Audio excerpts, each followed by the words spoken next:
Hi everyone ရှုံးပါ UGC ဗီဒီယိုရိုက်တဲ့ခါကျရင်ဘယ်လိုပြင်ဆင်လဲဘယ်ပစ္စည်းကိုအသုံးပြုလဲဆိုတာကိုမီဒီဆက်လက်အနေနဲ့ပြပေးသွားမှာဖြစ်ပါတယ်ဒါကတော့ဗီဒီယိုရိုက်လို့ရှိရင်အမြဲလိုအပ်တဲ့ပစ္စည်းကိုယူနေရဖြစ်ပါတယ်ဒီပစ္စည်းတွေကတော့အမြဲလိုအပ်တယ်နောက်တစ်ခုကတော့ lighting ပြီး lens လိုတယ် backdrop တို့ stand tripod တို့ပေါ့နော်အဲ့ဒီပစ္စည်းလိုအပ်တယ်ဒါလေးတွေကိုယူနေရဖြစ်ပါတယ် lighting ကလောလောဆယ်တော့နှစ်ခုသုံးနေပြထားတဲ့တစ်ခုဆိုလို့ရှိရင်သူကဘက်ထရီတုံးတိုက်စိုက်ပြီးတော့သုံးရတာပေါ့နော်မီးပြတ်တယ်ဆိုလို့ရှိရင်လည်းသုံးလို့ရတယ်နောက်တစ်ခုကတော့မီးလာမှာ flat တက်ပြီးတော့သုံးလို့ရတယ်အဲ့ဒီပေါ့နော်အဲ့နောက်တစ်ခုကကျဂုံးစင်းတာ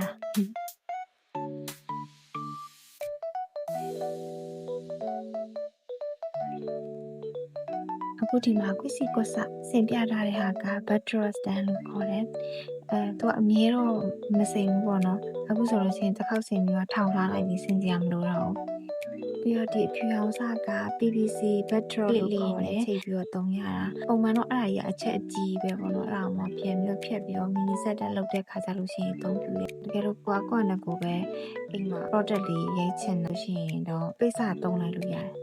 mini setup ကလည်းခုတလောတော့မရိုက်ဖြစ်ဘူးပေါ့နော်ခုံအကြီးနဲ့ပဲတခါလေးဆင်ထားတဲ့အတွက်ကြောင့်ချိန်မှာပဲတခါလေးရိုက်လိုက်တော့ Thanks for watching